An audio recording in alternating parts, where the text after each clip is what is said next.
जबकि गरीबों पे हज फर्ज नहीं, गरीबों पे ज़कात फर्ज नहीं, गरीबों पे कुर्बानी वाजिब नहीं है, गरीबों पे सदक़े फित्र वाजिब नहीं है। इसका कानून कितना हल्का है कि गरीब कुर्बानी नहीं करेगा। माल वाले से पूछा जाएगा कि तुम सड़ा हुआ जानवर ज़बह कर रहे हो या तुम्हारे पास पैसे हैं 1 लाख का बकरा तुम ज़बह कर रहे हो। ये मालदारों से सवाल होगा कि पुलसरात पे ये तुम्हारी कुर्बानी के जानवर सवारी का काम आएंगे, तो मरियल और सड़ा हुआ जानवर तुमने क्यों ज़बह किया? सिर्फ एक खेता पूरा करने के लिए, एक कर्ज अदा करने के लिए, ताकि हमने भी कुर्बानी की है। जबकि हदीस में आया है कि सम्मिनू ज़हायाकुम फ़इन्नहा अला सिराते मतायाकुम, अपनी कुर्बानी को मजबूत मोटा ताजा जानवर ज़बह किया करो, क्योंकि ये जानवर पुलसरात में क़यामत के दिन सवारी के काम आएंगे। तो अब 1 लाख रुपए गोश्त खाने के लिए नहीं, मोटा ताजा जानवर ज़बह करे। ये माल वाले पे, गरीब पे सवाल नहीं होगा। गरीब पे कुर्बानी वाजिब ही नहीं है, जो साहिब निसाब नहीं, कुर्बानी वाजिब नहीं है। गरीब पे ज़कात फर्ज नहीं है। तुमने आज हम मस्जिदों को वीरान इसलिए किए हुए हैं कि हमको माल चाहिए। माल कमाने की वजह से हमारे पास वक्त नहीं है कि मैं फजर में 10 मिनट निकालूं, ज़ोहर में 15 मिनट निकालूं, असर में 10 मिनट निकालूं, मगरिब में 15 मिनट निकालूं, ईशा में आधा घंटा निकालूं। मेरे पास वक्त नहीं है, मेरे पास वक्त नहीं। जबकि होना यही चाहिए था कि मेरे पैदा होने का मकसद माल कमाना नहीं है, पैदा होने का मकसद पैदा करने वाले रब की इबादत करना है। कुरान कहता है फमा खलक़तुल जिन्न वल इंस इल्ला लियअबुदून, जिसने जमीन पैदा की, जिसने आसमान बनाया, जिसने सूरज और चांद पैदा किया, जिसने हमारे जिंदा रहने के लिए जमीन से फसलें पैदा की, जिसने मेरी जिंदगी को कायम रखने के लिए ऑक्सीजन के लिए हवा को दिया। अगर अल्लाह जमीन के नीचे से पानी को गायब कर दे तो हमारा और आपका जीना मुश्किल हो जाए। अल्लाह अगर 5 मिनट के लिए हवा को गायब कर दे तो हम सबों की हवा निकल जाएगी, बगैर पानी के मछली की तरह तड़प तड़प के हम लोग मर जाएंगे। जिस रब्बे कदीर ने हमारे जीने के लिए हवा का इंतजाम किया, जिंदा रहने के लिए पानी का इंतजाम किया, जिंदा रहने के लिए फसलों का इंतजाम किया, जिंदा रहने के लिए दिन के सूरज का इंतजाम किया। सूरज जब डूब जाए तो रात की वहशत से बचाने के लिए अल्लाह ने चांद का इंतजाम किया। जब चांद भी डूब जाए तो अल्लाह घबराहट से बचाने के लिए तारों का इंतजाम किया। अल्लाह ने हमें रोजी रोटी की तलाश के लिए दिन बनाया, आराम करने के लिए रात की तख्लीक की। ये सारी बहारें जो हमारे लिए हैं ताकि तुम रात में आराम करो, दिन में काम करो, हवा में सांस लो, आग पे सामान तैयार करो, पानी पी के जिंदा रहो। कभी आम खाना, कभी जामुन खाना, कभी लीची खाना, कभी संतरा खाना, कभी रोटी खाना, कभी चावल खाना, कभी माँ की छाती का दूध 2 साल तक पीना।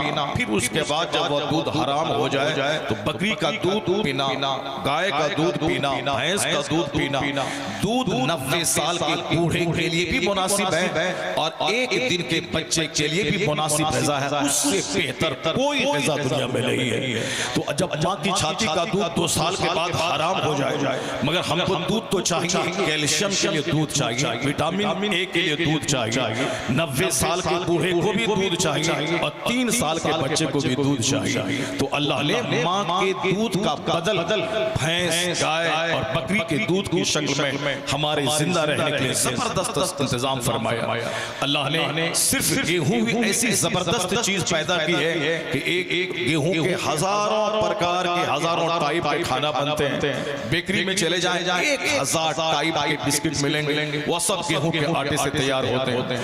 और साहब आप सड़क के किनारे खड़े हो जाओ, चाहे बर्गर हो, चाउमीन हो, इस तरह के जितने भी फास्ट फूड है वो सब गेहूं के आटे से अक्सर तैयार होते हैं। तो एक गेहूं ही काफी था रोटी के लिए और फिर बिस्किट के लिए, बेकरी आइटम के लिए। मगर अल्लाह ने हमारा ख्याल करते हुए कि मेरे बंदे की तबीयत तगय्युर पसंद है, इसको तब्दीली चाहिए, चेंजिंग फॉन्डिंग है, तो इसको सिर्फ रोटी नहीं, 1000 रोटी में ताकत है, बरकत है, जरूरत है, मगर इसको इसका बदल चाहिए। इसके बदले में तो अल्लाह ने चावल पैदा किया। हमारे चावल बासमती चावल है साहब, आपका कौन सरना चावल है, चावल के 1000 टाइप है। ये सब हमारे लिए, जो कि बंदों की तबीयत अल्लाह ने बनाई है कि ये तगय्युर पसंद है, तो हमारे लिए अल्लाह ने दाल 1000 टाइप का, आम कोई ले लीजिए 1000 टाइप के आम है, कहीं अल्फांसो है, कहीं दशहरी है, कहीं मालदा है, यानी अलग अलग टाइप है, ताकि हम इसको भी खा लें, उसको भी खा लें, उसको भी खा लें। ये सब हमारे लिए अल्लाह ने बनाया है ताकि तुम आराम से खाओ, का दूध पियो, गोश्त खाओ, ये परिंदों का गोश्त तुम्हारे लिए है, खाओ, ये तुम्हारे लिए है। अगर गोश्त खा के जी भर जाए तो समंदर की मछलियां तुम्हारे लिए है, ये मछलियां तुम खाओ, मछली तुम्हारे लिए, गोश्त तुम्हारे लिए, दूध तुम्हारे लिए, सब्जियां तुम्हारे लिए। एक आलू ही काफी था, लेकिन अल्लाह ने आलू के अलावा अल्लाह ने कद्दू बनाया, करेला बनाया, अल्लाह ने खीरा दिया, ककड़ी दिया, तरबूज दिया, खरबूजा दिया, क्या नहीं दिया। जो दिन में प्याज खाए वो जवान हो जाएगा, जो रात में जवान प्याज खाए वो बूढ़ा हो जाएगा। तो रात के वक्त में अलग चीजें खाओ, दिन के टाइम में अलग खाओ। रात की ग़िज़ा अलग है, दिन की ग़िज़ा अलग है, सुबह की ग़िज़ा अलग है। जो शाम में खीरा खाए उसको पीड़ा घेर लेगा, जो सुबह खीरा खाए हीरे की तरह खीरा उसके बदन में लग जाएगा। सुबह की ग़िज़ा अलग है, शाम की ग़िज़ा अलग है, बुढ़ापे की ग़िज़ा अलग है, बचपन की ग़िज़ा अलग है। ये सारा इंतजाम अल्लाह ने मेरे लिए किया है। जिस दिन तन्हाई में बैठकर आप गौर कर ले, जब ये सारा सिस्टम मेरे लिए है तो मैं किस काम के लिए पैदा हुआ हूँ, मेरा क्या काम है दुनिया में? माँ बाप को सताना, पड़ोस से लड़ाई झगड़ा करना, ज़िना करना, शराब पीना, सूद खाना, दूसरों को ठगना और दगा फरेब धोखा देना, अपनी जिंदगी के एक लम्हे को वेस्ट और बर्बाद करना, यही मेरा काम है क्या? जिस दिन आपने तन्हाई में बैठकर गौर किया कि आसमान के सूरज और चांद से लेकर जमीन के ज़र्रात तक सब हमारे लिए बने हैं। यह जमीन हार्ड है ताकि 200 मंजिला मकान की तामीर हो जाए, यह जमीन नर्म है ताकि मेरा नंगे पांव चलना आसान हो जाए, यह जमीन पानी वाला है ताकि हमारा दुनिया में जिंदा रहना मुश्किल हो जाए। मकान बनाना, सड़कें बनाना, खेती पैदा करना, ये सारी चीजें इस जमीन की क्वालिटी है। कहीं कपास है, कहीं सेब है, कहीं संतरा है, कहीं आम है, कहीं धान है। अगर पंजाब वाला को धान चाहिए तो वो आ जाए बिहार और झारखंड में, अगर बिहार वालों को गेहूं का भंडार चाहिए तो वो पंजाब से मंगवा ले, अगर बिहार वालों को सेब चाहिए तो कश्मीर और शिमला का सेब खा ले, अगर कश्मीर वालों को आम चाहिए तो वह बिहार और बंगाल का आम जाके खा ले। यानी पूरी दुनिया में अलग अलग जमीन की क्वालिटी अल्लाह ने बनाई। जिस दिन बंदा जमीन पर बैठ के गौर कर ले, ये सारा सिस्टम हमारे लिए है। ये लाइफ सपोर्टिंग सिस्टम, यानी जिंदा रहने के लिए जो जो चीजें हमारे लिए सपोर्ट कर रही हैं, यानी आग है, हवा है, पानी है, ये सारी चीजें लाइफ सपोर्टिंग सिस्टम है, मेरे जिंदा रहने के लिए जरूरी है। मैं आग के बगैर जिंदा नहीं रह सकता, मैं पानी के बगैर जिंदा नहीं रह सकता, मैं हवा के बगैर जिंदा नहीं रह सकता। तो ये सारा निजाम अल्लाह ताला हमारे लिए बनाया है। मुझको किस काम के लिए बनाया है? जिस दिन बंदा गौर करेगा एक आवाज आएगी अंदर से, ये सारा सिस्टम तुम्हारे लिए और तुम्हारी पेशानी का सजदा रब्बे हबीब। माशाअल्लाह, नारे तकबीर, नारे वमा खलक़तुल जिन्न वल इंस इल्ला लियअबुदून। अल्लाह कहता है, ए जिन्नात, ए इंसान, तुझको मैंने अपनी इबादत के लिए पैदा किया है। तुम मेरी फसलें खाओ, मुझको सजदा करो, तुम मेरा पानी पियो, मुझको सजदा करो, तुम मेरे सूरज की रोशनी से फायदा उठाओ, मुझको सजदा करो। अगर कोई शख्स 100 मंजिला मकान बना रहा है, समझ जाए छोटा काम कर रहा है। अगर कोई गिरिडीह में 50 करोड़ की लागत से कोई मॉल बना रहा है तो समझ जाए कि छोटा काम कर रहा है। चाहे एक मॉल नहीं 50 मॉल गिरिडीह में बना ले, लेकिन 70, 80, 90 साल तक पहुंचते पहुंचते सारा मॉल छोड़ के उसे 2 गज जमीन के नीचे सड़ने के लिए पहुंच जाना है। जहां गिरिडीह में में सड़क के किनारे फुटपाथ पे सोने वाला फकीर, वो भी 60-70 साल पूरा करके जिस जगह जाता है, जो सूती का कफन पहनकर जिस कब्र में जाता है और जिसको 4 आदमी अपने कांधे पे उठा के ले जाके डालते हैं, यही सलूक अरबपति के साथ भी होता है, यही सलूक खरबों में खेलने वाले मालदार के साथ भी होता है। उसको भी 4 आदमी कांधे पे ले जाके कब्र के नीचे डाल देते हैं। दोनों का अंजाम एक है, दोनों की पैदाइश एक है। तो फिर चाहे सोने का घर क्यों ना बना ले, अंजाम तो वही है, 2 गज जमीन के नीचे जाके सड़ जाना और मरने के बाद फिर कहां जाना। यह जिस्म सड़ जाता है, रूह नहीं सड़ती है। यह जिस्म सड़ जाता है, रूह नहीं सड़ती। जिस्म एक बार नहीं 1000 बार सड़ जाए, मगर एक जौहरे लतीफ है जिस्म के अंदर में, जिसको अल्लाह ताला दोबारा उसमें जान डाल के दोबारा उसको जिंदा कर देता है। जैसे पानी की बूंद से अल्लाह ने मुझको पैदा किया, तो वो अल्लाह इस बात पर कादिर है कि जो पानी के एक कतरे से मुझको पैदा कर सकता है, वही अल्लाह दोबारा मेरी सड़ी हुई हड्डी में जान डालकर मुझको जिंदा कर सकता है। इस गलतफहमी में मत रहना कि मरने के बाद कुछ नहीं होगा, मरने के बाद दोबारा हमसे हिसाब किताब नहीं होगा। ये उससे बड़ा अहमद कोई नहीं है। अगर यही बात है कि हड्डी सड़ गई तो दोबारा जिंदा कैसे होगा? वो पानी का कतरा जो बाप की रीढ़ की हड्डी में था, वो पानी का नापाक कतरा जो माँ के सीने की हड्डी से निकला, या दोनों कतरे निकल कर माँ की बच्चादानी में पहुंचते हैं, वह नापाक कतरा, वो नापाक कतरे में अल्लाह 40 दिन तक उसको एक हालत में रखता है, फिर उसको लोथड़ी में बदलता है, फिर उसको हड्डी का ढांचा बनाता है, फिर उसमें जान डालता है और 4 महीने के बाद बच्चे के अंदर जान पड़ती है। 9 महीने के बाद बच्चा अपने हिसाब से 7, 6, 5 महीने के बाद 9 महीने के बाद पैदा होता है। कहां से कतरा दाखिल हुआ? माँ बाप की शर्मगाह से। और कहां से बच्चा निकला? माँ की शर्मगाह से। इतनी बुनियाद इंसान की कमजोर है। कुरान में 1 दर्जन जगहों पे मेरी पैदाइश का चर्चा है कि जिसकी बुनियाद इतनी कमजोर है कि नापाक कतरे से पैदा हुआ हो, बुनियाद इतनी कमजोर है कि शर्मगाह से निकल के माँ की बच्चादानी में गया हो, बुनियाद इतनी कमजोर है कि माहवारी खून रोक कर इसकी ग़िज़ा का इंतजाम माँ के पेट में किया गया हो।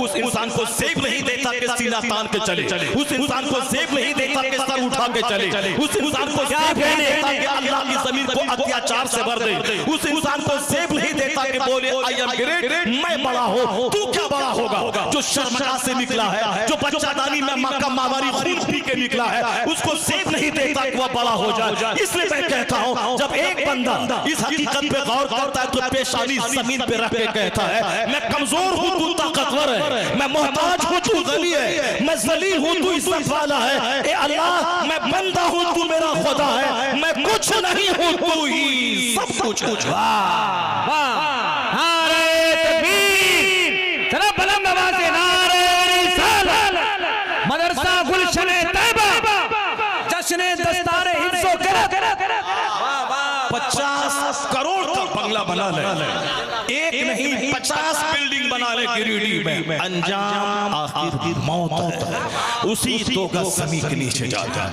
और जाने के बाद सड़ नहीं जाना, एक नई जिंदगी का आगाज वहां से होता है। इस जिंदगी का यौम इख्तिताम है 100 साल के अंदर। मरने के बाद जिस जिंदगी का आगाज होता है उसका कोई यौम इख्तिताम नहीं है, द डे ऑफ एंडिंग नहीं है। वहां का एक दिन कुरान की जबान में काना मिक़दारुहु 50 अल्फ सना, यानी जिस दिन की मिक़दार दुनियावी गिनती के हिसाब से 50,000 साल के बराबर वहां का एक दिन है। मरने के बाद का दिन, the world of here after, इस दुनिया के बाद जो दुनिया आती है वो दुनिया खत्म नहीं होगी, वहां तो मौत को ही ज़बह कर दिया जाएगा।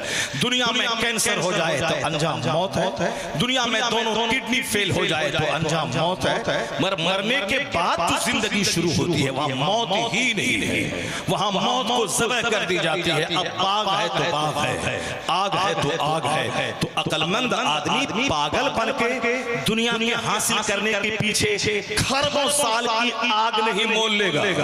वह बेवकूफ है जो 2 दिन आराम से रहे और 2 करोड़ साल आग में जलने के लिए तैयार हो जाए।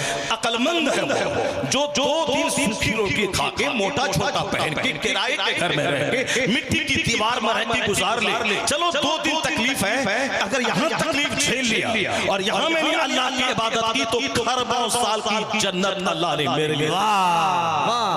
आज जो सारी दुनिया परेशान है, इसीलिए परेशान है कि आखिरत की बात ही दिमाग से निकल गई, मरने के बाद की जो दुनिया है उसका तसव्वुर ही निकल गया। जबकि कुरान करीम में सूरह फातिहा से लेकर सूरह नास तक हर सूरत में सबसे ज्यादा जिसका चर्चा हुआ है वो आखिरत का चर्चा है, वो जन्नत का चर्चा है। आप पढ़ लें, दो चार पांच सूरतों को आप पढ़ लें, सिर्फ आखिरत का चर्चा। आखिरत मतलब इस दुनिया के बाद जो दुनिया आने वाली है उसका चर्चा। लेकिन आज एक पढ़े लिखे घर से लेकर शाहिद घराने तक 24 घंटे में एक बार भी आखिरत का चर्चा नहीं होता है। अपने बच्चों के सामने कोई नहीं बोलता कि मेरे लाल अगर तुम पीएम भी बन जाओ, 5 लाख महीना भी कमा लो, 50 करोड़ की फरारी भी खरीद लो, तो भी मेरे बेटे दुनिया छोड़ के मरना है, अल्लाह को मुंह दिखाना है, और वहां सारी नेमत के बारे में सवाल होगा कि तुमने जमीन का क्या हक अदा किया, आसमान के सूरज की रोशनी का क्या हक अदा किया, जवानी तुमने कैसे गुजारी, माल कहां से कमाया, माल किस रास्ते में खर्चा किया, तुमने जिंदगी किस काम में गुजारी। बेटे इसका सवाल होना है, चाहे डीएम बनो के एसपी बनो के खरबपति बनो के चपरासी बनो, मगर वहां जवाब देना होगा, ताकि मेरे बेटों के दिल दिमाग में बात रहे कि मैं प्रोफेसर भी बन जाऊं, मुझको मर के हिसाब देना है, मैं प्रधानमंत्री भी बन जाऊं तो भी मुझको मर के हिसाब देना है। यहाँ चपरासी भी कहता है मरने के बाद क्या होगा कौन जान रहा है, मास्टर बोलता है मरने के बाद क्या होगा कौन देखा है, यहाँ साहब एक पीएचडी डिग्री होल्डर बोलता है मरने के बाद क्या होगा कौन देखा है। ये बता दे कि ये कसूर है किसका। अगर एक नौकरी के चक्कर में मेरा बेटा काफिर हो जाए, अगर एक लड़के के चक्कर में मेरी बेटी काफिरा हो जाए, कसूर किसका है? ना मौलाना का कसूर है, ना किसी सिस्टम का कसूर है, ना मरकज का कसूर है, कसूर उस बाप का है जिस बाप के सामने बच्चा 15 साल तक जिंदा रह के जवानी की तहलीज में कदम रखा। कसूर उस माँ का है जिस माँ ने अपनी गोद में बच्चों को दूध पिला के खिला के नर्स की तरह सेवा करके 15 साल के आगे उसको जवान बनाया। तो कसूर उस माँ बाप का है जिस माँ बाप ने कहा कि वो इंजीनियर बना इतना कमा लिया, वह डॉक्टर बना इतना कमा लिया, वह दिल्ली पंजाब में जाकर ठेकेदारी की, वह 10 घर बना लिया। तो बच्चों के दिमाग में वही ठेकेदारी घुसी हुई है, मुझको ठेकेदार बनना है, मुझको करोड़ों का घर बनाना है, मुझको इंजीनियर बनना है, मुझको डॉक्टर बनना है। अब चाहे उसके लिए नमाज छोड़नी पड़े, रोजा छोड़ना पड़े, हज छोड़ना पड़े, ज़कात छोड़ना पड़े, इस्लाम छोड़ना पड़े, मौलाना मौलवी छोड़ना पड़े, मुझको माल चाहिए, क्योंकि माँ बाप ने घुट्टी में माल की मोहब्बत पिला दी है। जिस दिन अगर माँ बाप अपनी औलाद की घुट्टी में पिला दे, चाहे प्रधानमंत्री बनो या चपरासी, ये दुनिया की किसी चीज को करार नहीं है। आज धूप कल छांव, आज जिंदगी कल मौत, आज बीमारी कल आसानी, दुनिया की किसी चीज को करार नहीं है। करार रहने वाली चीज वो आखिरत है, हमेशा उसको दिमाग में रखना। अगर ये बात अगर बाप ने बच्चों की गुड्डी में पिला दिया तो ना कोई नौकरी काफिर बना पाएगी, ना कोई खूबसूरत लड़की काफिर बना पाएगी। अगर कोई बोलेगा मैं तुझे डीएम बना दूंगा, पर ईमान छोड़ना पड़ेगा, तो जिस बाप ने गुड्डी में ईमान पिलाया है वो बोलेगा सारी जिंदगी मैं चपरासी बन के रहूंगा, पर ईमान का सौदा नहीं करूंगा, क्योंकि डीएम अगर बन गया तो दुनिया के 4 दिन की चांदनी है, मरने के बाद क्या जवाब दूंगा। ईमान अगर बचा रहा तो दुनिया मिले ना मिले जन्नत तो अल्लाह ने हमारे लिए तैयार करके रखा है। इसलिए कोई लड़की अगर हमारे लड़के को ऑफर करे कि ईमान छोड़ दे मैं तुझको मिल जाऊंगी, मुझे यकीन है कि जिस बच्चे की गुड्डी में इस्लाम पिला दिया गया, मेरा बेटा उस लड़की के मुंह पे थूक देगा और कहेगा सारी जिंदगी कुंवारा रह जाऊंगा मगर ईमान का सौदा नहीं। बहुत अच्छे, बहुत अच्छे। ये बातें वो बोलेगा जिसकी गुड्डी में इस्लाम पिला दिया होगा। माँ बाप ने अपने बाल बच्चों के दिमाग में आखिरत की, जन्नत की, उस वहां की बहारों की सारी बातें की होंगी। आज जो हमारे बच्चे बिगड़ रहे हैं, कसूर सिर्फ हमारा है कि दुनिया का चर्चा हर जबान पे है, आखिरत का चर्चा ही नहीं, और कोई आखिरत की बात सुनना ही नहीं चाहता। इसीलिए सारे लोग पागलों की तरह एक दूसरों की नकल कर रहे हैं। हाथ में धागा है, नकल किसकी है? फिल्म इंडस्ट्रीज के एक्टर की। साहब गले में सोने का चैन है, नकल किसकी है? क्या किसी मौलाना के गले में चैन है? क्या किसी मौलाना ने बोला कि जब तुम गरीब थे तो कुछ नहीं थे, अभी दिल्ली पंजाब में जाके ठेकेदार बन के तुम कमाए हो तो सोने का चैन पहनो, माल तेरे पास है तो कौन पहनेगा, पैसा तेरे पास हो हाथ में सोने का कंगन पहनो, एक मौलाना नहीं बोले। अगर ऐसा कोई बोलेगा मौलाना ही नहीं होगा, ऐसे ही दाढ़ी वाला होगा, जुब्बा वाला होगा, टोपी वाला होगा, और फिर वह गुजराती तौलिया वाला होगा, मगर वो आलिम नहीं होगा। गुजराती तौलिया डालना अलग है, दाढ़ी रखना अलग है, टोपी पहनना अलग है, जुब्बा पहनना अलग है। इल्म का संबंध यहाँ दिल से, गहरा संबंध यहाँ से है। इसलिए ज़ाहिरी शक्ल सूरत को नहीं देना है, और ज्यादा जोर ज़ाहिरी शक्ल सूरत पे नहीं देना है, ज्यादा जोर किताब पे देना है, इल्म पे देना है, इल्म पे अमल पे देना है। और आज ये ज़ाहिरी शक्ल सूरत वाले हर गली में मिलेंगे, लेकिन अगर उनसे कह दें कि साहब आप बुखारी शरीफ के हदीस पाक सुना दीजिए सनद और मतन के साथ, तो नहीं सुना पाएंगे। इसका मतलब है मेहनतें नहीं की है, सिर्फ ज़ाहिर सजाने में मेहनतें की। एक मौलाना नहीं बोलेगा कि तेरे पास माल नहीं था तो तुम अंगूठी तक नहीं पहनते थे, अब माल है तो अब तुम क्यों नहीं सोने का चैन पहनोगे? नहीं, जिसके सीने में ज़र्रा बराबर गैरत इल्म मौजूद है वो यही कहेगा, चाहे गरीब रहो चाहे खरबों में खेलो, सोने का चैन पहनना मर्द के लिए हराम है, सोने का कंगन पहनना मर्द के लिए हराम है, सोने की अंगूठी पहनना मर्द के लिए हराम है, रेशम का कपड़ा पहनना मर्द के लिए यहाँ हराम है। यहाँ हराम इसीलिए है कि दुनिया का 100 साल 1 सेकंड है। तो अल्लाह ये चाहता है कि 1 सेकंड तू सब्र कर ले, ताकि यहाँ रेशम न पहने, 1 सेकंड तू सब्र कर ले। यहाँ तुझे सोना चांदी नहीं पहनना है अपने गले में, तुम्हें सब्र करके रहना है, मुस्तफा की बात माननी है, तुम्हें ये हराम समझना है। तो 100 साल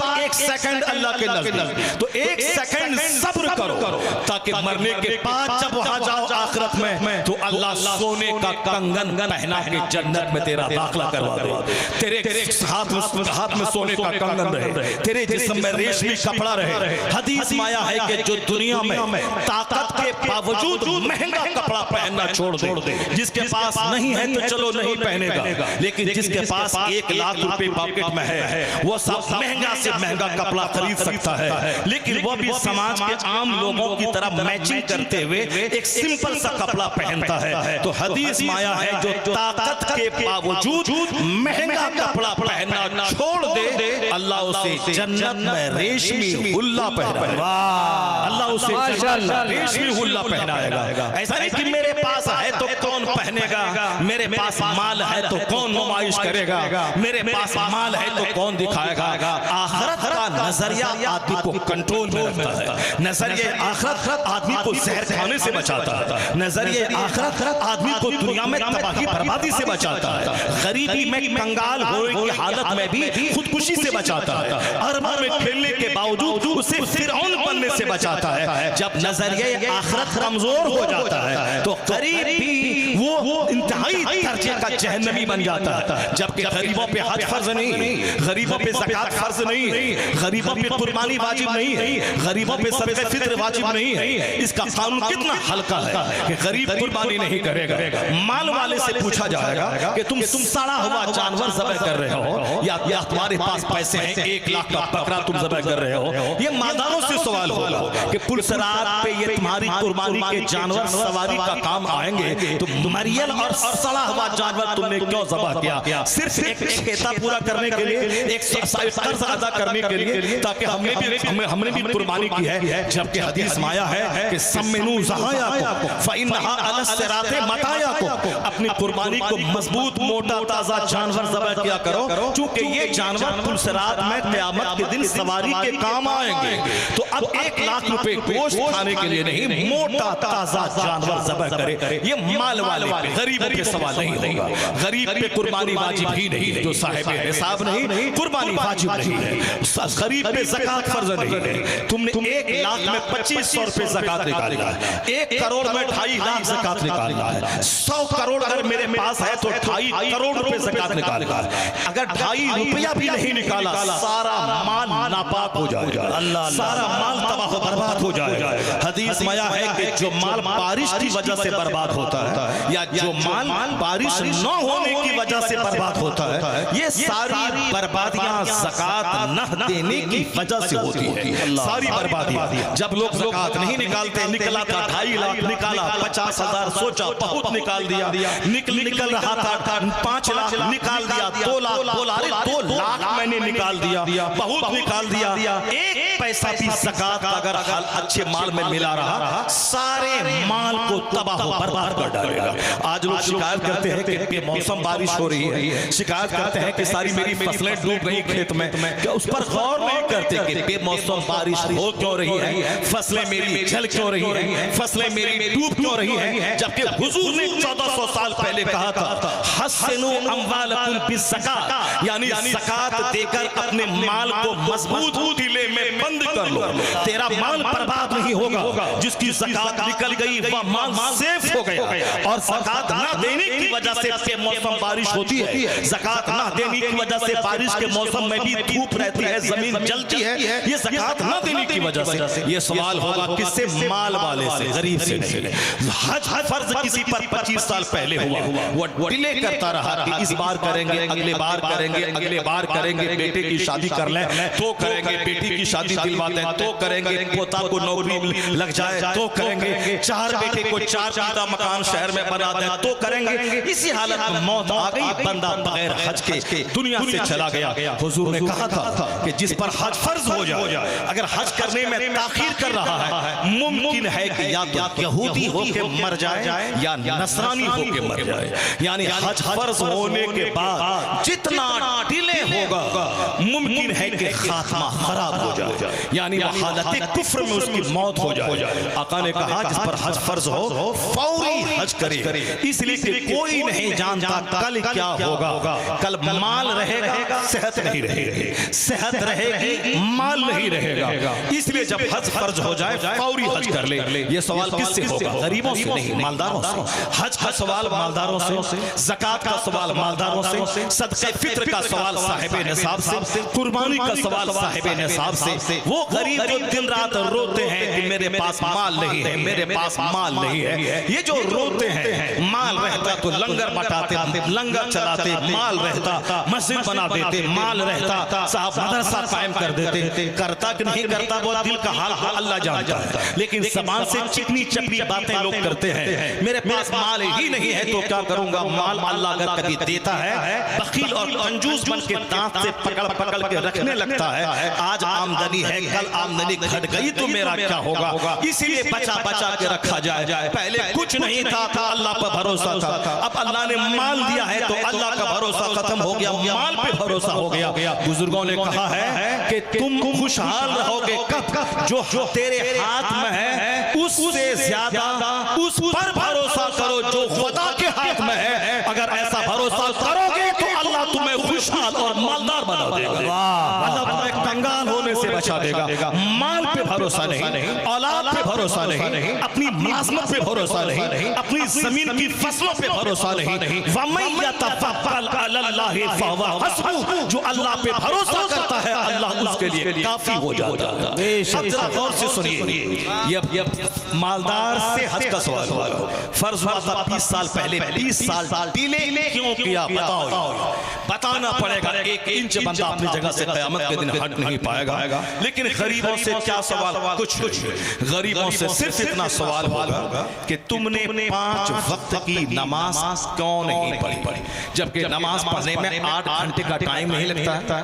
जिस मजदूरी करके 500 रुपए कमाने में 8 घंटे की ड्यूटी देनी है, ईंट ढोना है 8 घंटे तक, सरकारी नौकरी करनी है तो 5 घंटे तक, तो 5 घंटे पेट के लिए तुमने निकाला, 8 घंटे ईंट ठोके तुमने पेट के लिए 500-700 रुपए तुमने कमाया। तो जिसने सारी कायनात बनाई, जिसने तुम्हारे अल्लाह ने जिसने पेट में मशीन लगा दी, पत्थर भी डालो तो पत्थर भी पिस जाता है। अल्लाह ने किडनी जैसी नेमत दी कि खराब हो तो 50 करोड़ में भी किडनी नहीं मिलेगी। अल्लाह ने ज़बान जैसी नेमत दी, आंख जैसी नेमत दी, कान जैसी नेमत दी कि 10 लाख की मशीन लगा के लोग सुनते हैं और तुम बगैर मशीन के सुनते हो। इसका तुमने क्या हक अदा किया? आया है किताबों में कि जो 5 वक्त, फजर में 10 मिनट, जोहर में 15 मिनट, असर में 10 मिनट, मगरिब में 12 मिनट, इशा में 15 से 20 मिनट, सिर्फ 24 घंटे में 1 घंटा, 24 घंटे में 23 घंटा तेरे लिए, 8 घंटा काम करने के लिए, 8 घंटे सोने के लिए, बाकी और दीगर ज़रूरियात के लिए सिर्फ 1 घंटा जिस रब ने तुझे बनाया उसकी इबादत के लिए निकाल। और जब तू सजदा करेगा तो सर से लेके पांव तक जितना पार्ट्स है, सारे पार्ट्स की नेमत का शुक्राना अदा हो जाए।